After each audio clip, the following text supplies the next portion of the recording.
Dans ce nouveau programme, je vais vous commenter l'épisode 140 de votre série brésilienne Vale Tudo, Let's Go. Tout commence avec Celina qui contacte Odete, afin de l'informer qu'Afonso refuse de poursuivre son traitement, car il n'y a pas de donneur. Plus tard, Odete contacte Afonso pour lui dire qu'elle est au courant de sa décision. Il va fixer un dîner pour qu'ils se réunissent et en parlent dessus. Le lendemain, Odete arrive et salue tout le monde. Ces derniers lui souhaitent également la bienvenue. Par la suite, Odete leur dit qu'elle est venue accompagner. César entre, et Odete lui présente à sa famille en tant que son petit ami. Tout le monde est étonné par le délire de cette femme. Afonso n'en croit pas que Odete puisse avoir le culot de ramener César par ici.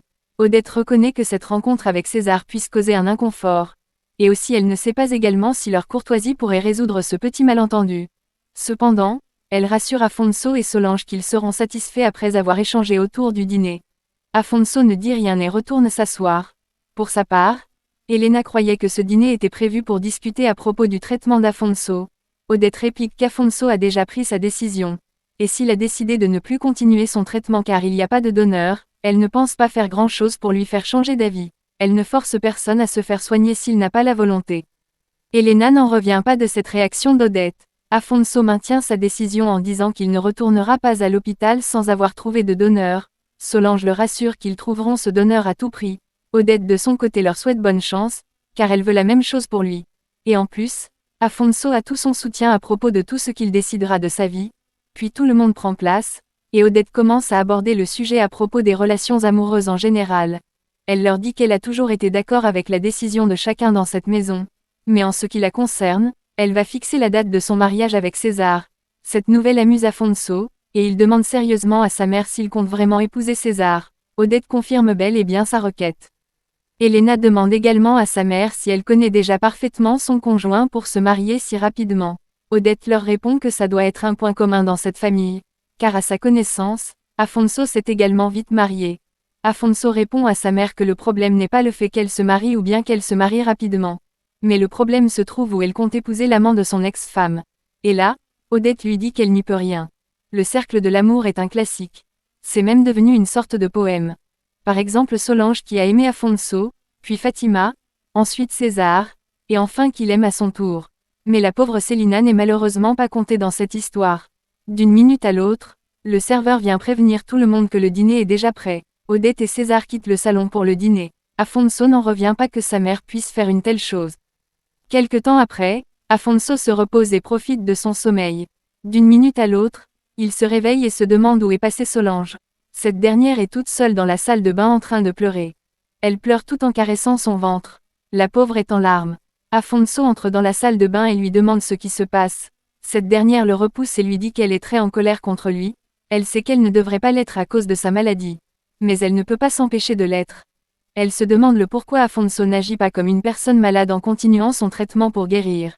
Ce dernier lui dit que sans le donneur ça ne sert à rien de continuer. Il ne compte pas s'enfermer à l'hôpital.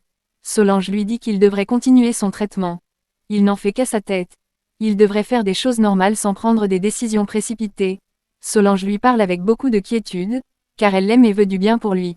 Afonso trouve toujours des mots pour se justifier. Mais Solange en a assez. Elle est très furieuse contre lui.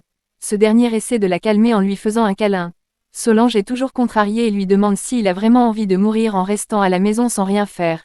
Ce dernier la rassure que ça ne fait pas partie de ses projets de mourir maintenant. S'il trouve un donneur, il se rendra en personne à l'hôpital pour poursuivre son traitement. Mais Solange lui demande de lui faire une promesse. Il doit promettre que même si le traitement prend beaucoup de temps, et qu'il ne voit même pas ses enfants naître, il devra rester hospitalisé jusqu'à ce qu'il guérisse. Afonso lui promet tout. Mais il désire qu'elle arrête d'être en colère contre lui, puis les deux se font un câlin. Solange lui dit qu'elle l'aime tellement. Et c'est l'une des raisons pour lesquelles elle a peur de le perdre, lorsqu'il refuse de poursuivre son traitement. Cette femme a un grand cœur. Quelques jours après, César échange avec son ami, et s'imagine dans quelque temps signer l'acte de mariage. Bientôt il sera marié à Odete, et pourra jouir de sa fortune. De son côté, Maria Fatima a une liste des pires secrets de César. Et elle a l'intention de l'utiliser contre le fiancé d'Odete. Ce sera fabuleux d'assister à une telle scène. Quelques jours après, on assiste au mariage d'Odete et de César. Tout a été préparé à la perfection. La salle est bien équipée, et toute l'équipe de serveurs est prête. On dirait le mariage d'un président. Quelques minutes après, la mariée arrive suivie de son conjoint. César est plus qu'heureux, car son plan d'épouser Odette est un succès. Les deux avancent tranquillement et se rapprochent près du maire, puis les deux se font un baiser. Le maire prend la parole et dit qu'aujourd'hui, on assiste tous à l'union de César et Odette. Cette dernière demande avec sourire si César voudrait l'épouser. Ce dernier est oui, puis les deux se passent la bague au doigt. Après cette étape, le maire les déclare tous les deux mari et femme. César ne tarde pas à embrasser tendrement la mariée. Tout le monde applaudit le nouveau couple. Célina se rapproche et félicite sa sœur malgré elle. César n'en revient pas qu'il soit désormais le mari d'Odette. Pendant ce temps, Fatima de son côté se dit que ce lâche de César a cru qu'il pouvait l'abandonner, elle et son fils, et devenir millionnaire. Mais il n'ira nulle part sans elle, c'est certain. Ensuite, Fatima prend son portable et partage la nouvelle concernant tous les bassesses de César. Puis elle sourit, car elle sait très bien que cela va gâcher le mariage de César. Du point de vue de l'analyse, Fatima se venge sévèrement de César, après qu'il ait choisi Odette l'autre jour, et l'a expulsée en face d'elle. De leur côté, tout se passe bien à propos du mariage et son organisation. Tout le monde profite également du festin. César saute sur l'occasion pour présenter Célina à Olavigno. Elle est désormais comme sa belle-sœur. Tout se passe bien, jusqu'à ce que Olavigno reçoit une notification. Et le mariage de César devient un cauchemar, car Fatima a révélé tous ses secrets dans les tendances. Olavigno lui dit de partir rapidement d'ici. Ce dernier lui demande pourquoi il partirait, alors qu'on assiste à son mariage.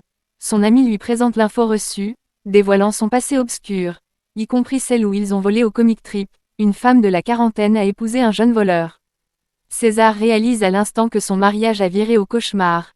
Et donc, son plan pour vivre dans le luxe est un échec.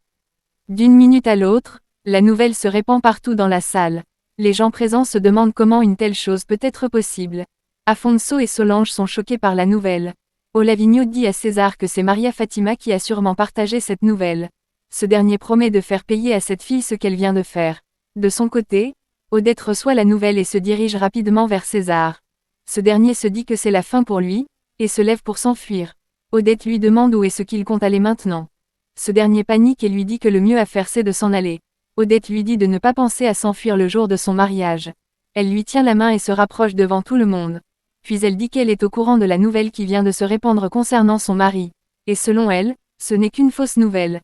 Malheureusement, Internet est devenu effectivement un meilleur outil de commérage.